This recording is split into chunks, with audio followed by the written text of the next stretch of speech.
여러분, 우리는 지금까지 신앙생활을 해오면서 많은 설교를 들어왔습니다. 그 중에 하나가 거듭남에 대한 설교일 것입니다. 그런데 여러분은 지금까지 여러분 자신의 거듭남에 대하여 심각하게 한번 고민을 해보신 경험이 있으십니까? 단지 설교를 들을 때마다, 성경 공부를 할 때마다 교리적으로 배운 지식 말고 진정 나는 하나님 보시기에 거듭난 심령을 가진 진정한 믿음의 사람인가? 여러분 자신의 거듭남에 대하여 고민해 보신 적이 있으십니까? 여러분, 이 질문에 대한 답을 바르게 찾기 위해서는요, 먼저 우리는 알아야 합니다. 깨달을 수 있어야 합니다. 거듭남이 무엇인지, 하나님 앞에서 거듭남의 의미가 무엇인지 먼저 깨달아야 진정 내가 그 놀라운 거듭남의 축복 속에 있는지, 아니면 거듭나지도 않았으면서 거듭난 척 흉내만 내고 있는지 바르게 진단해 볼 수 있기 때문입니다. 여러분, 예수님은 이미 거듭남의 비밀을 우리들에게 말씀해 주셨습니다. 오늘 본문 말씀이 그 내용이에요. 누구에게? 니고데모에게 말씀해 주셨습니다. 오늘 본문 요한복음 3장의 말씀을 보면요, 니고데모가 밤중에 예수님을 찾아와서 예수님이 바로 하나님께로부터 온 선지자임을 고백하면서 그 증거로서 예수님께서 행하시는 표적에 대하여 말하고 있습니다. 그렇지 않습니까? 그가 밤에 예수께 와서 이르되, 라비여, 우리가 당신은 하나님께로부터 오신 선생인 줄 아나이다. 하나님이 함께하시지 아니하시면 당신이 행하시는 이 표적을 아무도 할 수 없음이니라. 예수님이 행하신 표적과 기적과 성령의 역사에 대한 소식을 듣고 와서 물어보는 거예요. 당신은 정말 하나님이 보내신 사람이군요. 그런데 여러분, 이 말씀을 들은 예수님의 대답은 무엇입니까? 어찌 보면 동문서답을 대답하고 있어요.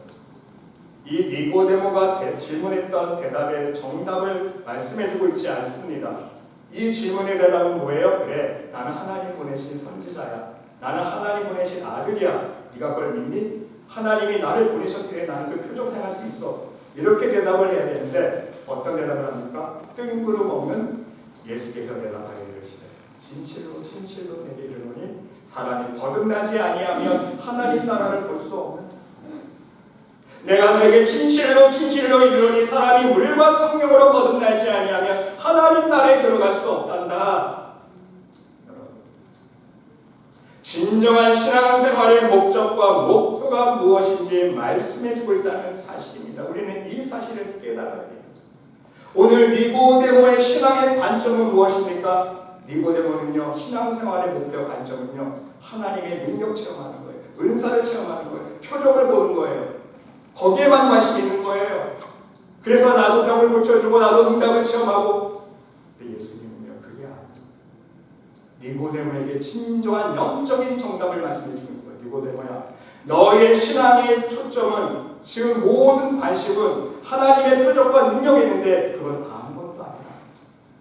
아무리 하나님의 능력과 표적을 체험하고 100번 1000번을 체험해도 네 심령이 거듭나지 아니하면 하나님 나라 못 들어가.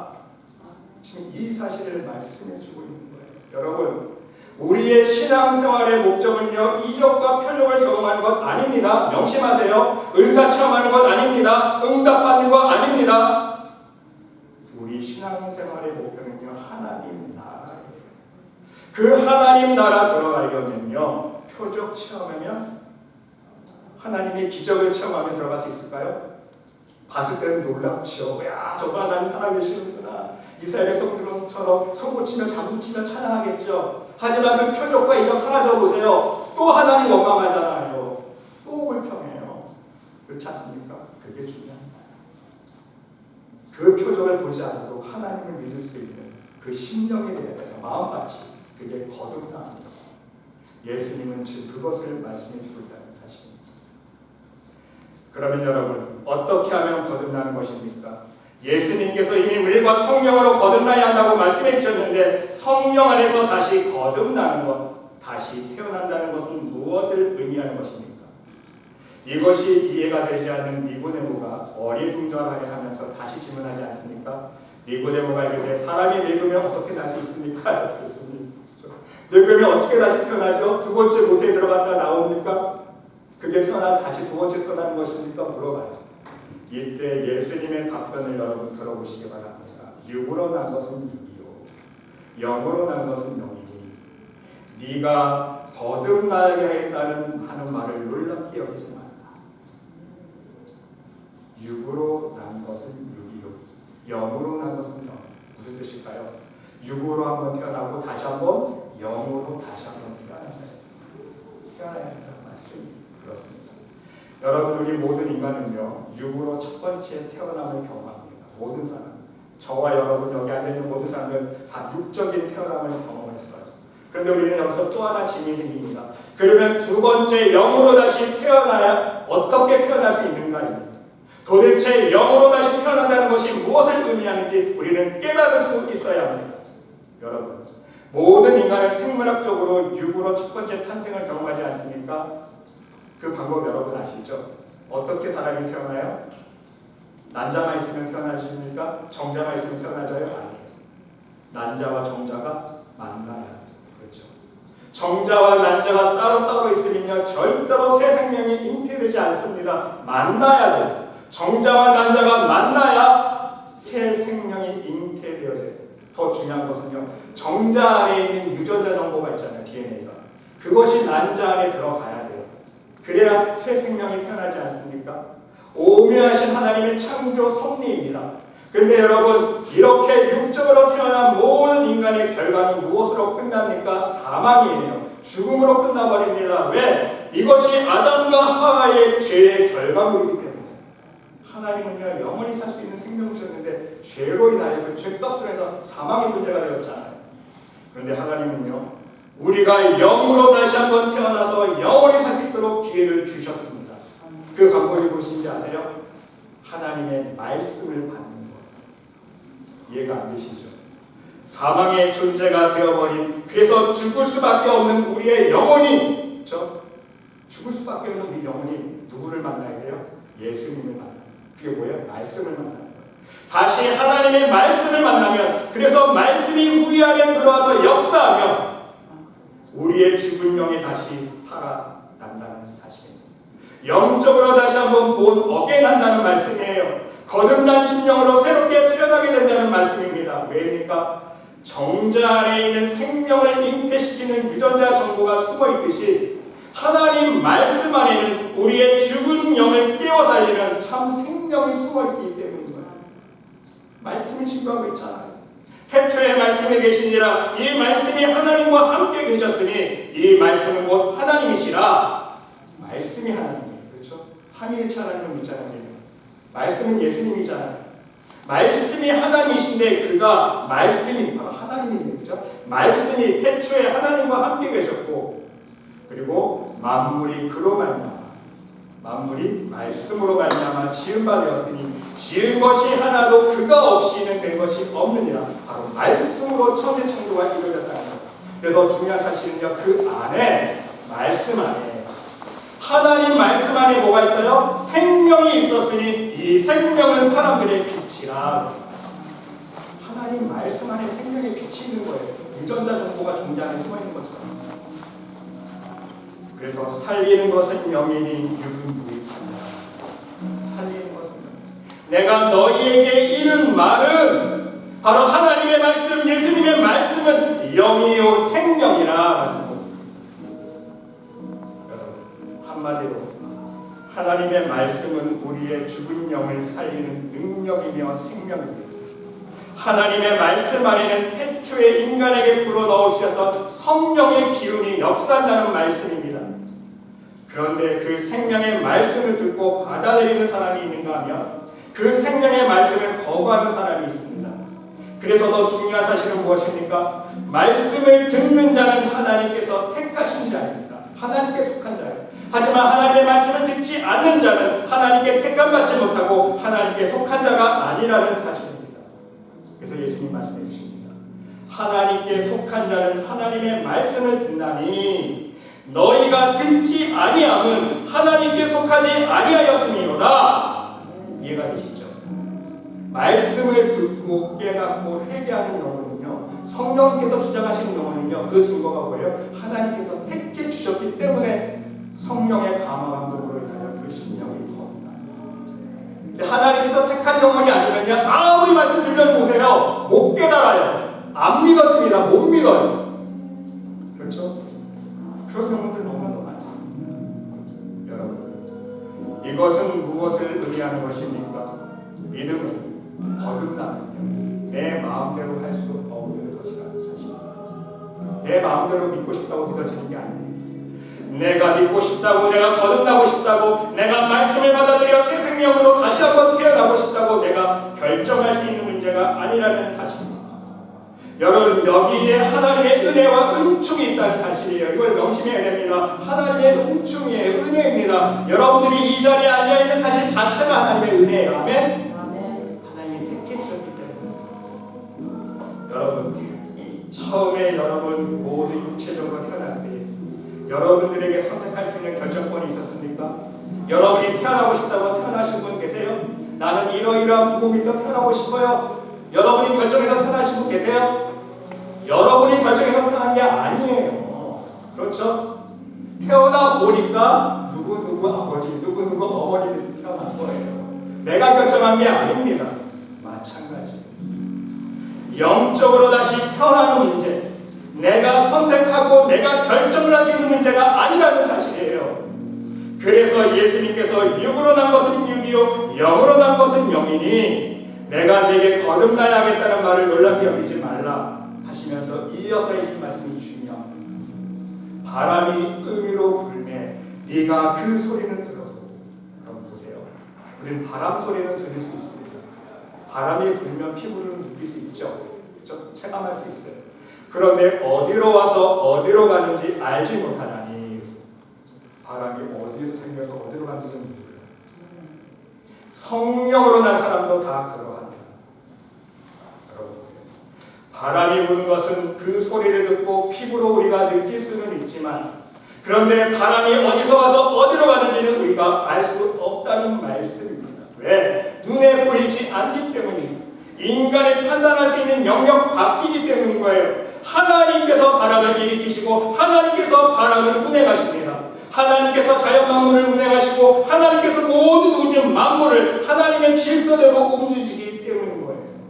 하나님이 움직이십니다. 이처럼 성령으로 거듭난 사람은요, 그 열매를 보아서 우리는 알 수 있지만 왜 하나님께서 그 사람을 거듭나게 하셨는지, 왜 그 사람, 하필이 많은 사람들 중에, 많은 영혼들 중에 그 영혼을 하나님께서 선택해 주셨는지, 그것은 인간의 선택사항이 아니라 하나님께서 선택하신 문제라는 사실. 그런데 추첨이 아니에요. 제비뽑기가 아닙니다. 실패야, 너 내 마음을 그게 아닙니다. 추첨으로 뽑은 게 아니라 하나님의 기준이 있어요. 그걸 알아요. 모든 인간의 폐부와 심장과 마음을 꿰뚫어 보시는 하나님께서 가장 공정한 하나님의 기준으로 판단하신다. 그래서 하나님 눈에 보시고, 얘를 내가 구원해줘, 내가 은혜 베풀어줄게, 하나님의 마음, 그 영혼이 우리 얼마나 감사하죠.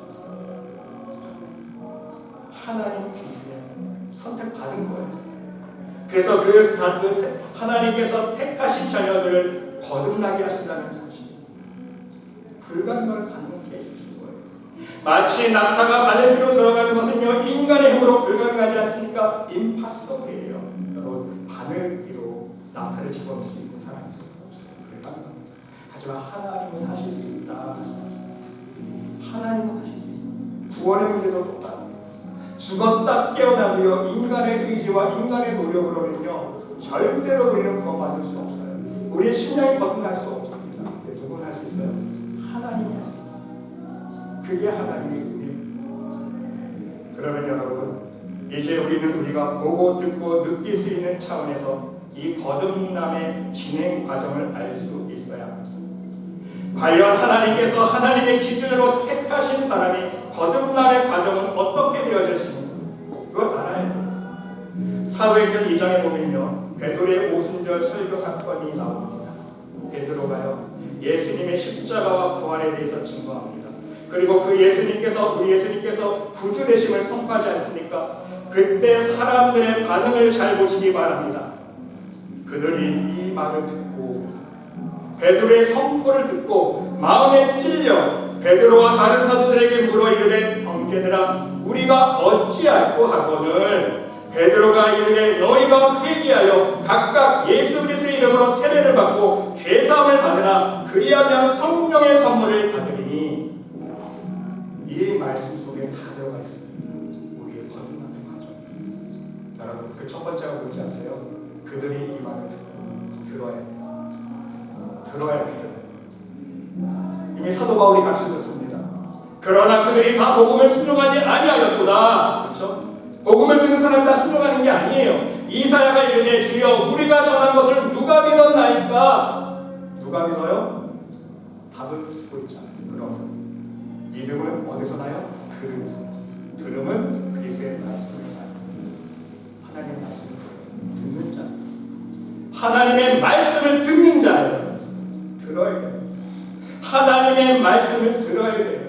말씀을 들을 때 성령님께서 마음의 문을 열어주시고 감동감화를 시켜주셔야 합니다. 그래야 우리가 심령이 깨어지기 시작하는 거예요.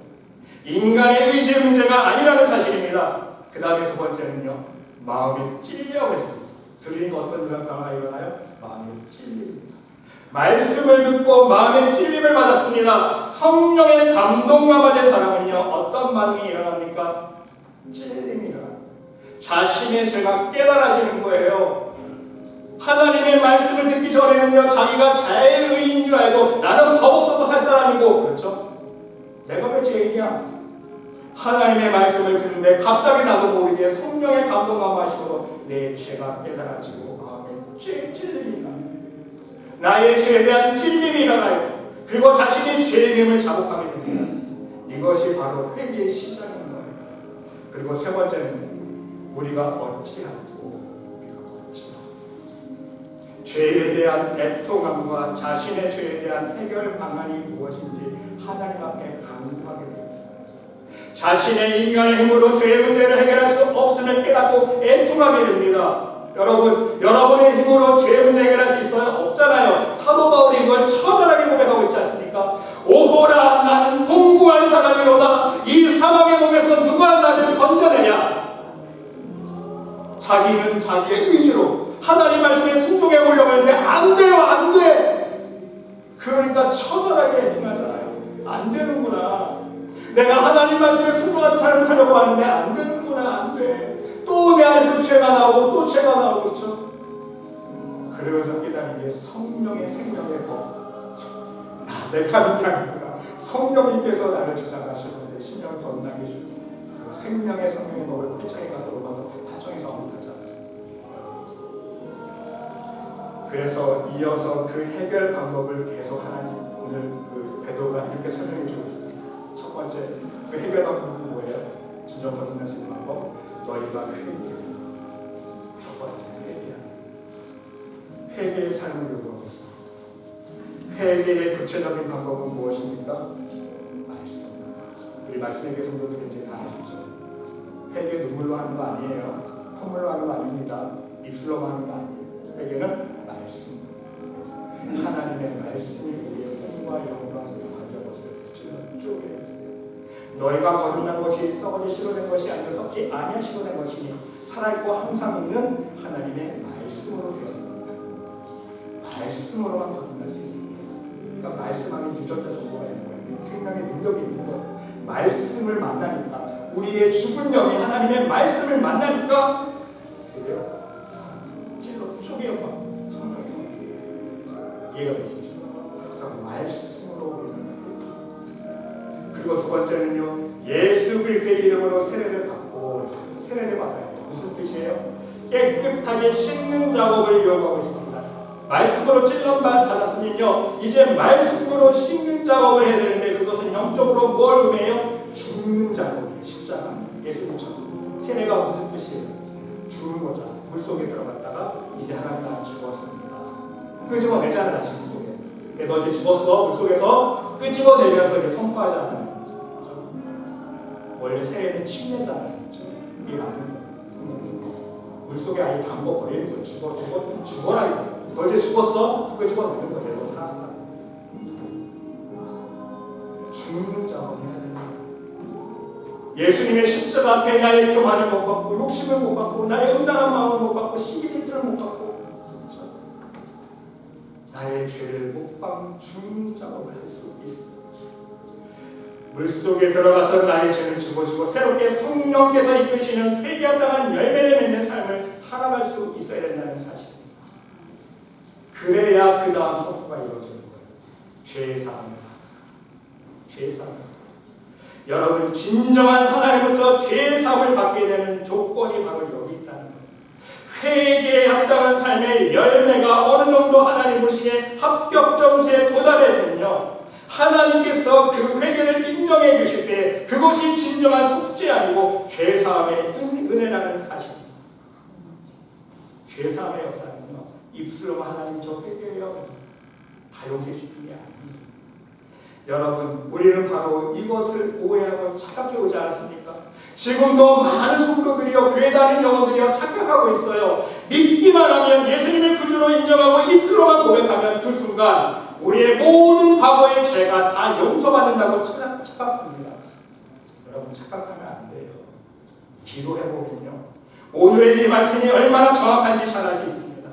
여러분 아무리 10년 20년 신앙생활해온 사람일지라도 아무리 교회에서 집사, 권사, 장로, 목사의 직분을 가지고 신앙생활해도요 기도해보면 여전히 우상의 그늘 아래에 있는 영혼들이 있음을 알 수 있습니다. 그 사람의 신령을 기도해보잖아요. 목사도 마찬가지예요. 목사라고 다 거듭난 사람들 아니에요. 여러분 아시죠? 제 말인 뜻이 우상을 섬겼던 흔적이 그 심령에 남아있는 교만하게 살아온 흔적, 욕심, 미움, 시기질투, 혈기, 고집 바로 그 죄에 막힌 담 때문에 하나님과의 교제가 막히고 기도에도 응답의 문이 막혀있는지 모르고 신앙생활하고 있는 많은 사람들이 얼마나 많은지 모릅니다. 입술로만 한번 죄 고백했다고 하나님께서 다 용서해 주시는 게 아니에요. 구약 이사야 선지자도 이것을 말씀하고 있지 않습니까? 너희가 성립할 때에 내 눈을 너희에게 가리고 그랬어요. 하나님의 눈을 가린다고 그랬어요. 너희가 아무리 많이 기도할지라도 내가 듣지 아니하리니 왜? 이는 너희의 손에 피가 가득합니다. 그러니까 무엇을 촉구하고 있습니까? 너희는 스스로 씻으며 스스로 깨끗하게 하여 내 목전에서 너희 악한 행실을 버리며 악행을 그치고 선행을 배우며 정의를 구하며 학대받은 자를 도와주며 고아를 위하여 신원하며 과부를 위하여 변호하라. 철저한 회개의 삶을 요구하는 거예요. 심령으로도 회개해야 되고 삶으로도 회개하는 삶을 살아야 돼요. 그래야 하나님께서 말씀하시는 거예요. 오라 우리가 서로 이제 변론해보자. 네가 정말 회개의 삶을 살았는지 안 살았는지 변론해보자. 그래서 너희 죄가 주홍 같을지라도 눈과 같이 휘어질 것이요 진홍같이 붉을지라도 양털같이 희게 되리라. 이 죄사함의 선포는 뭐가 숨어있는 거의 조건이? 회개의 작업이 되는 사람, 씻은 사람, 깨끗하게 하나님 목전에서 우리의 모든 죄악들을 씻는 사람, 그래서 변론에서 하나님의 합격한 사람, 그런 사람만이 죄가 아무리 많아도 하나님이 다 이제는 쌤 너 내가 없는 거를 덮어주겠다. 그 뜻인 거예요. 너희가 즐겨 순종하면 땅의 아름다운 소산을 먹을 것이요 너희가 거절하여 배반하면 칼에 삼켜지리라. 여호와의 입의 말씀이니라. 철저하게 하나님께서 죄에 대한 저울질을 해보시고 변론해보시고 하나님 보시기에 너는 그래 넌 진짜 회개가 하는구나. 그러면 모든 죄를 씻어주시고 하나님께서 축복해 주시지만 하나님과의 변론 속에서 우리의 죄가 해결되는 것이 미달되면 여전히 죄악 가운데 살아가고 세상을 더 사랑하고 하나님을 배반하고 거절하면 칼에 삼켜지리라. 죄값을 받는다. 내가 말씀 똑바로 해야 됩니다. 하나님 앞에 온전한 회개, 그래서 그리스도의 이름으로 세례를 받는 바로 씻는 작업을 통해서 죄사함을 받아야 됩니다. 그래야 눈과 같이 양털같이 희게 우리의 죄가 씻어지고 죄사함의 은혜를 입을 수 있다는 말씀입니다. 입술로만 되는 게 아니라 눈물통을 받아야 됩니다. 그 결과는 무엇입니까? 그리하면 뭘 받아요? 성령의 선물을 받으니 정말 얼마나 놀라운 정확한 그렇습니다. 하나님께서 인정하시는 죄사함을 받으면 무슨 뜻입니까?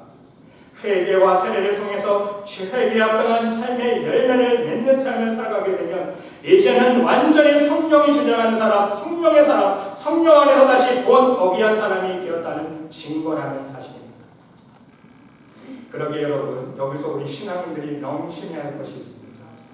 바로 우리 신앙생활 속에 진정 회개에 합당한 삶, 회개에 합당한 열매, 성령의 열매가 바로 거듭남의 증거라는 거예요.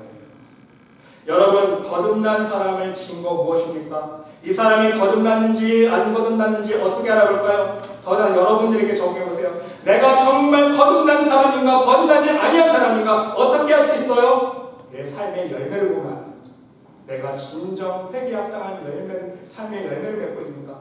내가 성령의 열매를 맺고 있는가? 예수님 말씀하시잖아요. 열매를 보면 그 나무를 안다. 예수님 말씀하시는 답이에요. 내 열매를 보면 안 돼요.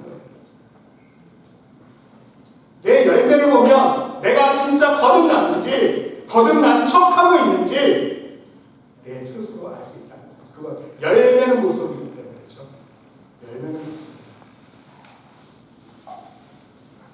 입술로만 주여 주여가 거듭난 사람의 증거가 아니라는 말씀입니다. 진정 주님께서 내 안에 하나님의 말씀의 능력이 내 안에 살아 역사하셔서 육체의 소욕이 아닌 성령의 소욕을 따라 행하는 그 좁은 길을 걸어가는 삶, 죄의 성품이 아닌 바로 하나님의 사랑의 성품으로 변화되는 삶, 경건의 모양뿐만 아니라 경건의 능력이 나의 삶 속에 드러나는 것이 진짜 거듭남의 증거라는 사실입니다. 그리고 중요한 사실은요, 그 거듭남을 유지하기 위해서 성령의 선물을 받았어도 우리는 매일매일 말씀 안에서 죄를 씻고 거듭나는 삶을 계속 깊고있게 나갈 수 있어요. 한 번 성령 참여했다고 끝이 아니에요. 매일매일 십자가에 내 죄를 못 박는 회개의 삶을 살아야 돼요. 그래야 영적으로 다시 타락하지 아니하고 받은 은혜를 유지할 수 있는 빚진 자의 삶을 살 수 있기 때문인 것입니다. 사도 바울이 얘기하잖아요. 한번 비침을 받고 하늘의 은사를 맛보고 성령에 참여한 바 되고 하나님의 선한 말씀과 내세의 능력을 맛보고도 그랬어요.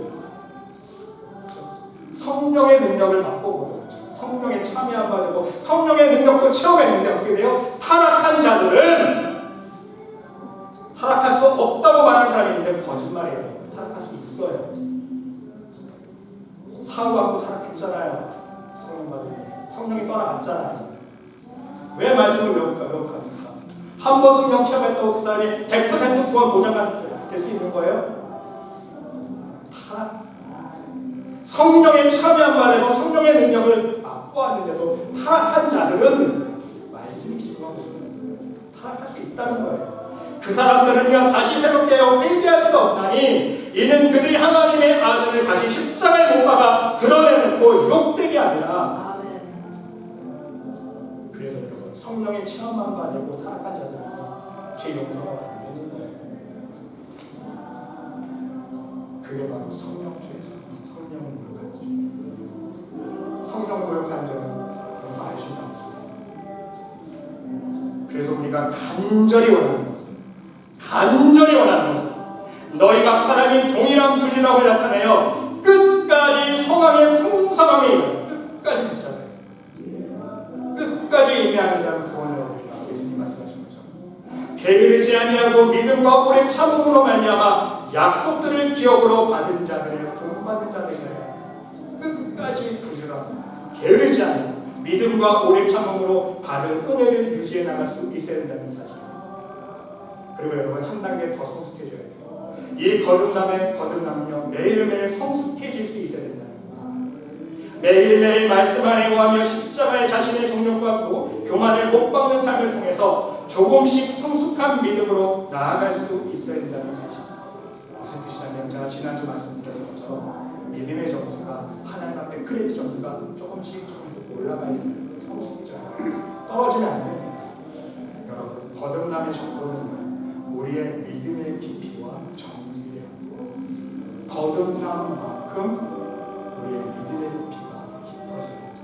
하나님이 그걸 보여주십니다. 우리의 속사람이 사람이 거듭난 만큼 믿음의 고백도 달라진다는 사실입니다. 쉽게 설명해 드리면요, 여러분 다 같은 믿습니다가 오늘도 우리가 20년에 앞에서 하나 주여 믿습니다 외칩니다. 오늘도 주일날 예배 수천만 명 그렇죠? 망의 성도들이 교회 안에서 주여 믿습니다 고백합니다. 많은 사람들이 주여 믿습니다 고백하는데요, 어떤 사람이 주여 믿습니다 고백하면 하나님 보실 때는요, 그래 너는 나를 10%만 믿는구나 이해가 되세요? 아직까지 90%는 너는 세상을 더 의지하고 돈을 더 믿고 네 자식을 더 사랑하는구나. 그렇죠? 10%만 믿는 거예요. 하나님 속지 않으세요. 어떤 사람이 주여 믿습니다 그러면 그래 너는 20%만 나를 믿는 거야. 80%는 다 나가요. 어떤 사람이 주여 믿습니다 고백하면 야 그래 넌 정말 99% 나를 믿는구나. 그런 사람이 있어요. 사람마다 믿음의 고백이다. 근데 더 재밌는 사실은 같은 사람의 믿음의 고백일지라도 그 사람의 어제의 고백과 오늘의 고백과 내일의 고백이 다를 수 있다는 거예요. 이해가 되세요? 그 사람의 영적인 상태에 따라서, 그 사람의 말씀으로 무장한 정도에 따라서, 그 사람이 성령 충만한 정도에 따라서 나의 믿음의 고백도 하나님 보실 때에 내 시간마다 순간마다 다르게 평가된다는 거예요. 어제는 내가 주여 믿습니다 그러면 하나님께서 75점, 오늘은 주여 믿습니다 그런데 왜? 69점 떨어졌어. 그만큼 나태해졌기 때문에, 죄를 묻혔기 때문에, 세상의 마음을 품었기 때문에. 그렇죠?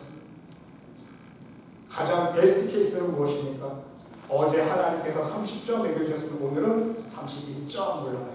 내일은 32점 올라가야 돼요. 그 다음 날은 33점 올라가야 돼요. 베스트 케이스.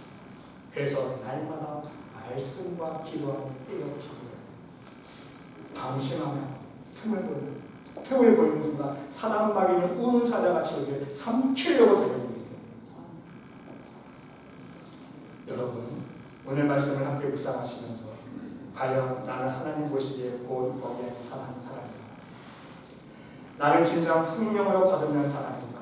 여러분 스스로에게 질문을 던지시면서 여러분의 신앙과 믿음을 점검해 보시기 바랍니다.